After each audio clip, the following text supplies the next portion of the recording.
Hello दोस्तों, western political thought में हम बात कर रहे थे रूसो के बारे में। इससे पहले वाले वीडियो में हमने देखा रूसो का जीवन परिचय, उनकी रचनाओं के बारे में और उनके विषमता पे विश्लेषण के बारे में। तो इस वीडियो में हम आगे की बात करते हैं। तो इसमें सबसे पहले हम बात करते हैं रूसो के सामाजिक समझौता सिद्धांत के बारे में। तो रूसो जो है अपने सामाजिक समझौता संबंधी सिद्धांत जो है अपने सबसे प्रसिद्ध और प्रमुख पुस्तक द सोशल कॉन्ट्रैक्ट, जो कि 1762 ईस्वी में प्रकाशित हुआ था, उसमें दिए हैं। इस पुस्तक की शुरुआत रूसो अपने इस वक्तव्य से करते हैं कि मनुष्य जो है वो स्वतंत्र पैदा होता है किंतु सर्वत्र जंजीरों से जकड़ा हुआ रहता है। मतलब कि रूसो जो अपने प्राकृतिक अवस्था की कल्पना करते हैं, तो उस प्राकृतिक अवस्था में जो है मनुष्य को स्वाधीन, संतुष्ट और आत्मनिर्भर मानते हैं। रूसो मानते हैं कि प्राकृतिक अवस्था में मनुष्य जो है उदात्त वन्य प्राणी की तरह जीवन व्यतीत करता था। वह ना तो किसी से डरता था और ना ही किसी को डराता था। सभी मनुष्य तटस्थ रहते थे क्योंकि प्रत्येक मनुष्य प्रकृति के भंडार से अपनी आवश्यकताओं की पूर्ति कर लेते थे। जैसे कि रूसो मानते हैं कि प्राकृतिक अवस्था जब थी तो उस समय प्रकृति के भंडार भरे हुए थे और जनसंख्या जो थी वो बहुत ही कम थी। तो जो जनसंख्या थी या सीमित जो जनसंख्या थी वो प्रकृति के भंडार से अपना पोषण करते थे। प्रकृति का भंडार ज़्यादा था, जनसंख्या कम थी, जिससे मनुष्य के हितों का आपसी टकराव नहीं होता था। लेकिन धीरे धीरे चल के जनसंख्या जब बढ़ती गई और प्रकृति के भंडार सीमित होते गए तो मनुष्य जो है आपस में आपसी टकराव होने लगा। उनमें जो है विषमता का जन्म होने लगा। अतः इन सभी समस्याओं को सुलझाने के लिए रूसो जो हैं वो अपने सामाजिक समझौते सिद्धांत की कल्पना करते हैं। रूसो मानते हैं कि जैसे जैसे सभ्यता का विकास होता है विषमता भी उसके साथ जन्म लेती है। रूसो मानते हैं कि सभ्यता का विकास जो है मानव जीवन के लिए एक अभिशाप है जिसने उसके जीवन के मधुर आनंद को छीन लिया है। कि रूसो मानते हैं कि जब प्राकृतिक अवस्था थी, प्राकृतिक संसाधन जो थे वो परिपूर्ण थे, सीमित जनसंख्या थी जिसमें लोग प्रेम पूर्वक रहते थे।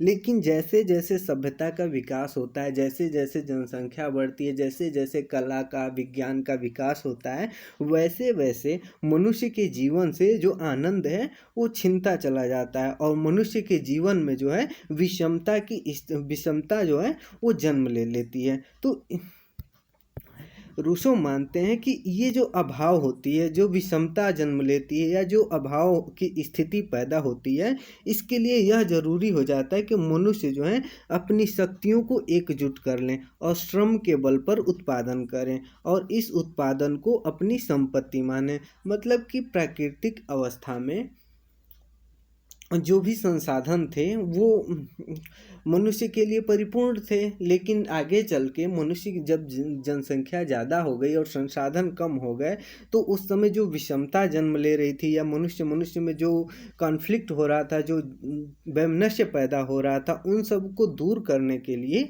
मनुष्य जो है अपनी शक्तियों को एकजुट कर लें और श्रम के बल पे उत्पादन करें और इस श्रम के बल पे जो भी उत्पादन करते हैं वो उसकी संपत्ति मानी जाएगी। तो रूसो की जो सामाजिक समझौता है इसमें प्रमुख विशेषताएं इसकी जो हैं वो निम्नलिखित हैं। जैसे कि रूसो जो हैं उनकी सामाजिक समझौते की प्रमुख विशेषता है कि यह मानवीय जीवन में स्वतंत्रता, समानता और खुशहाली लाने के लिए है।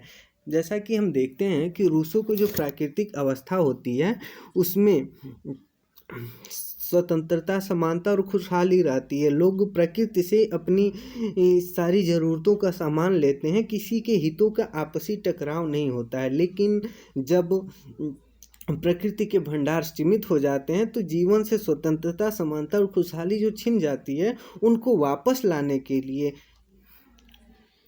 रूसो जो हैं अपने सामाजिक समझौता सिद्धांत देते हैं जिससे मनुष्य के जीवन में स्वतंत्रता, समानता और खुशहाली आए। दूसरा इसकी विशेषताओं की बारे में बात करें तो रूसो जो हैं इस समझौते के माध्यम से प्रत्येक व्यक्ति का अपना प्राकृतिक अधिकार, अपनी सामूहिक सत्ता को सौंप देती है। मतलब कि रूसो मानते हैं कि इस समझौते के माध्यम से प्रत्येक व्यक्ति जो है अपने प्राकृतिक अधिकार का त्याग कर देता है। किसको त्याग करता है? अपनी सामूहिक सत्ता को सौंप देता है। अतः सामाजिक समझौता में बंध जाने के बाद भी प्रत्येक व्यक्ति प्रभुसत्ता का सहभागी बन जाता है। मतलब यह है कि प्रत्येक मनुष्य मिलकर अपने जो प्राकृतिक अधिकार होते हैं उसका त्याग कर देता है, और त्याग करके किसको देता है? सामूहिक सत्ता को। प्रत्येक व्यक्ति जो है अपनी प्राकृतिक अधिकार को सामूहिक सत्ता को सौंप देता है। अतः उनका अधिकार खत्म नहीं होता है। ये समझौते के माध्यम से, समझौते में बंध जाने के बाद प्रत्येक व्यक्ति जो है प्रभुसत्ता का सहभागी बन जाता है।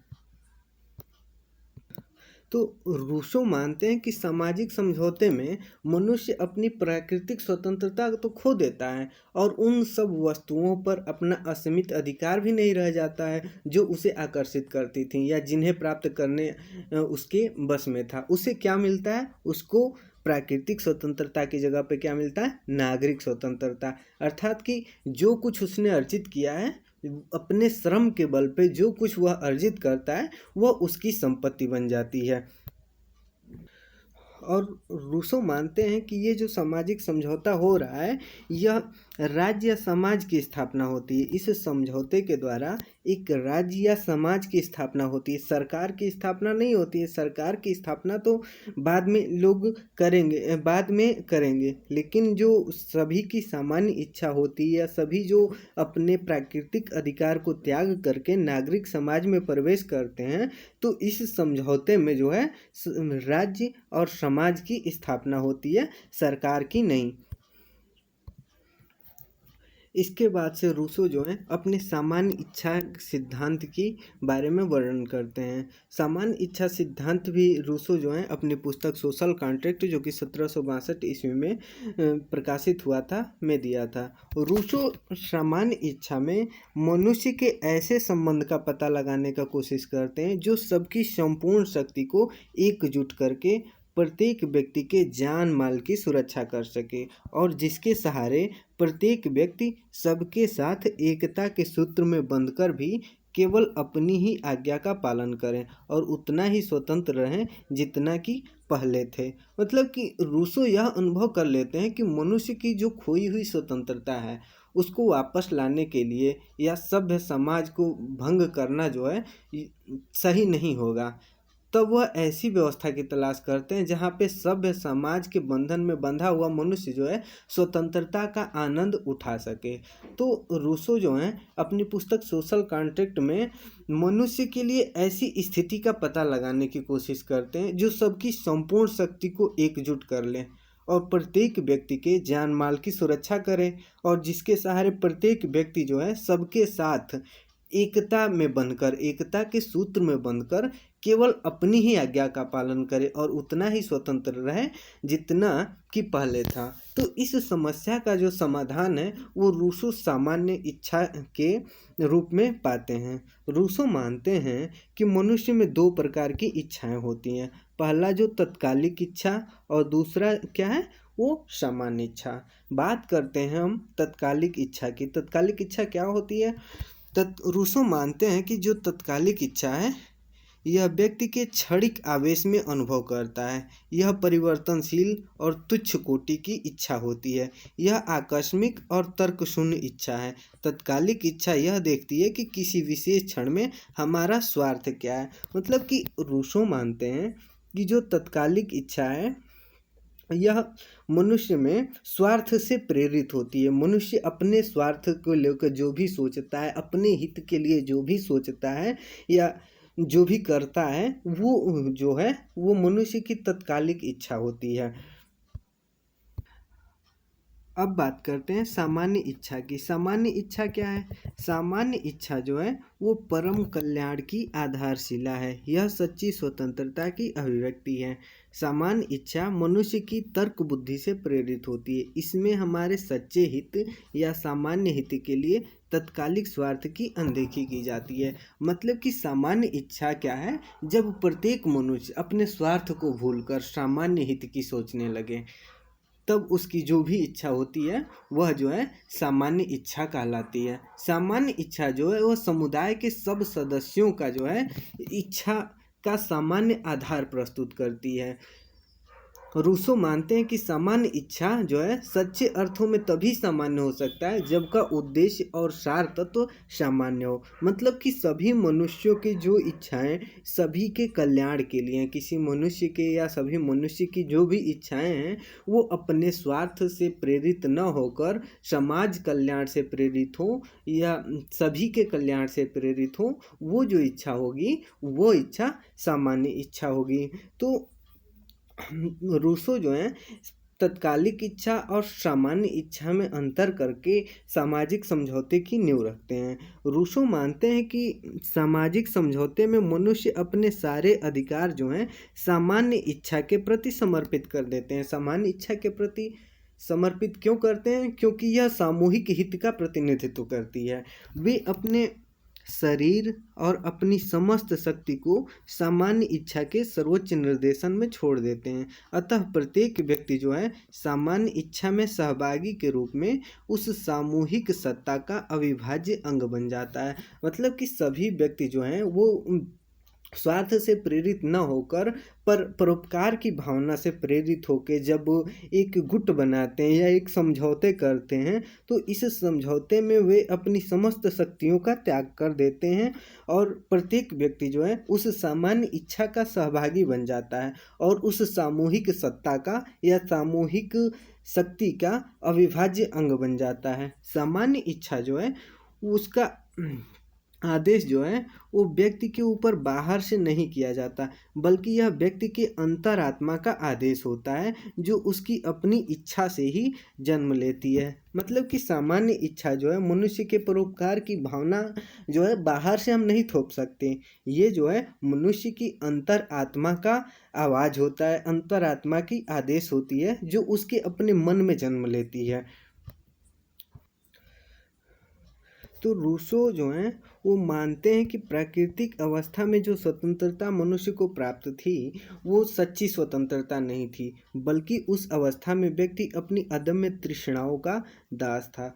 मतलब कि प्राकृतिक अवस्था में जो स्वतंत्रता मनुष्य को प्राप्त होती वो स्वार्थ से प्रेरित होती थी। मनुष्य सिर्फ अपने बारे में सोचता था, उसे किसी से कोई मतलब नहीं था। वह स्वतंत्र या पशुवत समान था, उसे किसी से कोई मतलब नहीं था। वह सिर्फ स्वार्थ से सिर्फ अपना देखता था।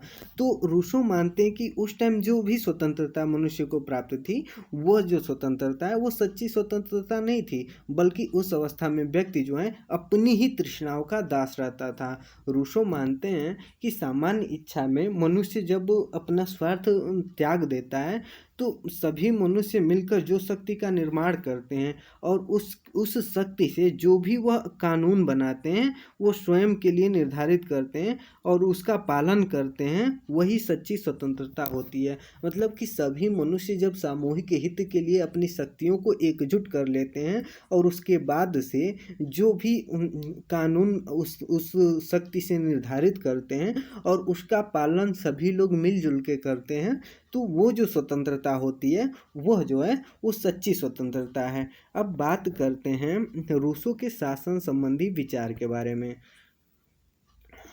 तो रूसो जो है शासन संबंधी विचार में 4 प्रकार के शासन प्रणालियों को मानते हैं या 4 प्रकार के शासन प्रणालियों को बारे में चर्चा की है। पहला जो है राजतंत्र, कुलीन तंत्र, प्रजातंत्र व मिश्रित स्वरूप का शासन।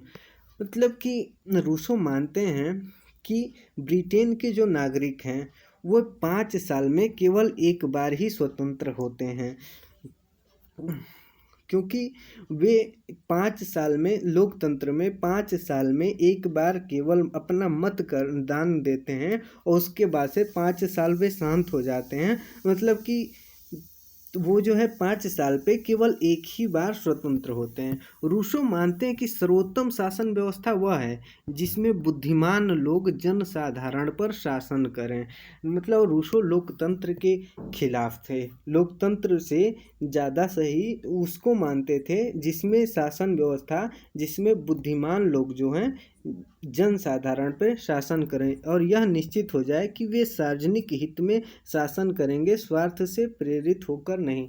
मतलब कि रूसो के अनुसार सर्वोत्तम शासन व्यवस्था वह शासन व्यवस्था होती थी जिसमें बुद्धिमान लोग, जिनके पास सोचने समझने की शक्ति है, वो लोग जनसाधारण पर शासन करेंगे। लेकिन यहाँ पे यह निश्चित कर लेना है कि वे बुद्धिमान लोग अपने स्वहित स्वार्थ से प्रेरित होकर नहीं, वे सार्वजनिक हित से प्रेरित होकर शासन करेंगे। अतः इस तरीके से देखा जाए तो रूसो जो हैं अभिजात तंत्रीय गणतंत्र का समर्थन करते हैं। अब बात करते हैं हम रूसो के प्रभुसत्ता सिद्धांत के बारे में। तो रूसो का जो प्रभुसत्ता संबंधी सिद्धांत है, इसमें सामाजिक समझौते में हम लोग देखे हैं कि सभी व्यक्ति जो हैं अपने अपने प्राकृतिक अधिकार जो हैं अपनी सामूहिक सत्ता के प्रति समर्पित कर देते हैं। ये हाब्स या लाक की तरह किसी तीसरे पक्ष को समर्पित नहीं करते हैं। अतः प्रभुसत्ता जो है कहीं और नहीं जाती है, बल्कि मनुष्य की अपनी सामूहिक सत्ता में जो है निहित रहती है। इस तरह रूसो जो है हाब्स के पूर्ण सत्तावाद और लाक के उदारवाद को मिलाने की कोशिश करते हैं। रूसो लोकप्रिय प्रभुसत्ता की बात करते हैं। रूसो की जो प्रभुसत्ता संबंधी विचार है उसके सामाजिक समझौते सिद्धांत के साथ निकट से जुड़ा हुआ है। रूसो जो हैं वो अपनी सामान्य इच्छा द्वारा निर्देशित होने वाली राजनीतिक समाज की निरंकुश शक्ति को प्रभुसत्ता मानते हैं। मतलब कि रूसो जो है सामान्य इच्छा, जो व्यक्ति अपनी अपनी सभी सामान्य इच्छा को एकत्रित करते हैं और उस इच्छा द्वारा जो भी राजनीतिक समाज का निर्माण होता है या उस इच्छा से, सामान्य इच्छा से जो भी राजनीतिक शक्ति बन रही है, उस शक्ति को रूसो प्रभुसत्ता मानते हैं। रूसो की प्रभुसत्ता जो है जनता की सामान्य सत्ता में निहित होती है। मतलब कि रूसो मानते हैं कि प्रभुसत्ता जो है जनता की सामान्य इच्छा जो है सामान्य इच्छा में निहित है। बात करते हैं हम रूसो के प्रभुसत्ता के प्रमुख विशेषताओं के बारे में। तो रूसो की जो प्रभुसत्ता है वो अदेय होती है,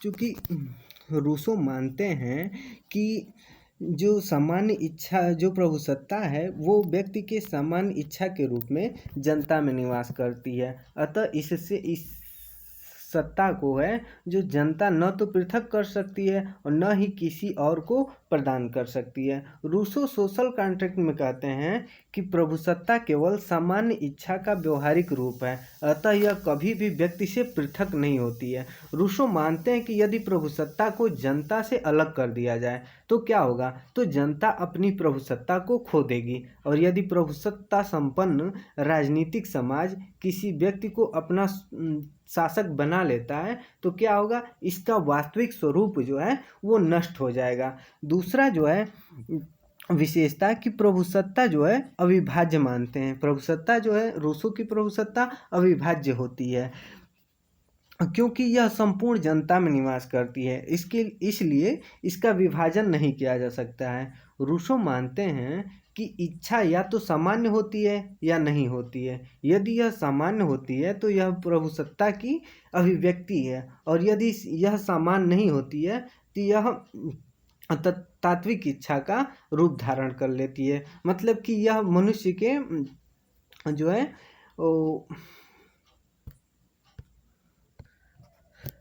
स्वार्थ से प्रेरित हो जाती है।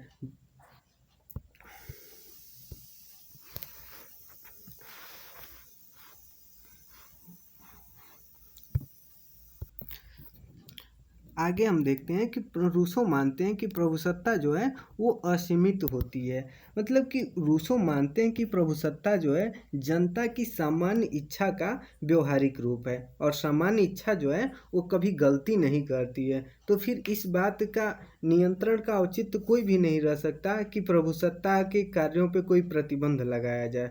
प्रभुसत्ता सामान्य इच्छा की अभिव्यक्ति है, अतः इस पे प्रतिबंध लगाने का कोई भी औचित्य नहीं है, क्योंकि इसमें सभी लोगों की इच्छाएं होती हैं, सभी लोगों की परोपकार की भावना जो होती है, उनका योग है, जो सामूहिक सामूहिक कल्याण की बात जो सोचते हैं, इसलिए वो प्रभुसत्ता है। तो वो उसको सीमित करने का कोई अर्थ नहीं होता है। रूसो के आगे कहते हैं कि प्रभुसत्ता जो है अप्रतिनिधि मूलक होती है, अप्रतिनिधि मूलक होती है। इसका मतलब यह है कि संपूर्ण जनता जो है वो सामूहिक रूप से, जो प्रभुसत्ता होती है वो सभी जनता में सामूहिक रूप से निवास करती है, इसलिए कोई भी व्यक्ति या व्यक्ति समूह संपूर्ण रूप से इस प्रभुसत्ता का प्रतिनिधित्व नहीं कर सकता। रूसो मानते हैं कि प्रभुसत्ता का प्रतिनिधित्व नहीं किया जा सकता है, यह सामान्य इच्छा में निहित होती है और सामान्य इच्छा का प्रतिनिधित्व नहीं किया जा सकता है। प्रभुसत्ता जो है जनता के प्रतिनिधि न तो उसके प्रतिनिधि होते हैं और न हो सकते हैं, वे केवल उसके सर्वोच्च अधिकारी होते हैं। आगे देखते हैं कि प्रभुसत्ता जो है एकता का पोषण करती है। मतलब कि प्रभुसत्ता जो है जनता की सामान्य इच्छा में निहित होती है, क्योंकि सामान्य इच्छा लोगों की अपनी इच्छा को प्रकट करता है, इसलिए प्रभुसत्ता जो है वो एकता को प्रोत्साहन देती है। सभी व्यक्तियों की सामान्य इच्छा जो है वो प्रभुसत्ता होती है, और प्रभुसत्ता जो है एकता को बढ़ावा देती है या एकता को पोषण करती है। आगे बात करते हैं कि प्रभुसत्ता जो है राज्य के सभी नियम कानूनों का मूल स्रोत है, क्योंकि सभी व्यक्ति अपने सामान्य इच्छा से जो कानून या जो भी नियम बनाते हैं वे जो हैं प्रभुसत्ता के सभी नियम जो हैं कानून के मूल स्रोत माने जाते हैं, क्योंकि सभी व्यक्ति जो हैं अपने इच्छा से ही, सामान्य इच्छा से ही प्रभुसत्ता का निर्माण करते हैं। अतः उस सामान्य इच्छा से जो भी नियम कानून बनते हैं वही उस प्रभुसत्ता के मूल स्रोत होते हैं। रूसो आगे कहते हैं कि प्रभुसत्ता जो है, रूसो मानते हैं कि समुदाय स्वयं अपनी सर्वोच्च सत्ता का प्रयोग करने में सक्षम होती है। जन समुदाय का यथार्थ प्रभुसत्ता ही, जन समुदाय ही यथार्थ प्रभुसत्ता का स्वामी है। मतलब कि प्रभुसत्ता का स्वामी कोई और नहीं हो सकता, प्रभुसत्ता जो है उसका स्वामी संपूर्ण जनता ही है, और इस सत्ता का कोई भी, इस प्रभुसत्ता का कोई भी प्रतिनिधि नहीं हो सकता है। इसका प्रतिनिधि कौन होगा? सामान्य जनता होगा, और जो प्रतिनिधि होगा जो सरकारें बनेंगी वे केवल जन इच्छा की अभिव्यक्ति करेंगी, और उनकी जन इच्छा की अभिव्यक्ति होंगी और उनके हितों की पूर्ति के साधन होंगे। रूसो जो हैं मानते हैं कि प्रभुसत्ता जो है वो सामान्य इच्छा का प्रतिबिंब होता है, इसलिए जो है कि प्रभुसत्ता सिद्धांत का कोई भी विद्रोह का कोई अधिकार नहीं देते हैं। मतलब कि जो प्रभुसत्ता है वो लोगों की सामान्य इच्छा है, अतः प्रभुसत्ता सिद्धांत का विद्रोह कोई नहीं कर सकता। रूसो की प्रभुसत्ता हाब्स के लेवियाथन की तरह असीम है, इसलिए कहा जाता है कि रूसो की प्रभुसत्ता जो है हाब्स के लेवियाथन का कटा शीश है। मतलब कि रूसो मानते हैं कि जो प्रभुसत्ता है वह व्यक्ति के सामान्य इच्छा का परिणाम है, इसलिए व्यक्ति को प्रभुसत्ता के विद्रोह नहीं, व्यक्ति जो है प्रभुसत्ता का विद्रोह नहीं कर सकता। और ऐसा कहने के उपरांत हम देखते हैं, जैसे कि हाब्स में देखते हैं कि हाब्स लेवियाथन में, अपने ग्रंथ लेवियाथन में प्रभुसत्ता को असीम शक्ति प्रदान करते हैं। तो इसी तरह रूसो भी अपने प्रभुसत्ता को असीम शक्ति प्रदान करते हैं, इसीलिए कहा जाता है कि रूसो की जो प्रभुसत्ता है वह हाब्स के लेवियाथन का कटा शीश है। दोस्तों इस वीडियो में बस इतना ही। वीडियो अगर जो पसंद आई हो तो लाइक करें, चैनल को सब्सक्राइब करें। Thank you.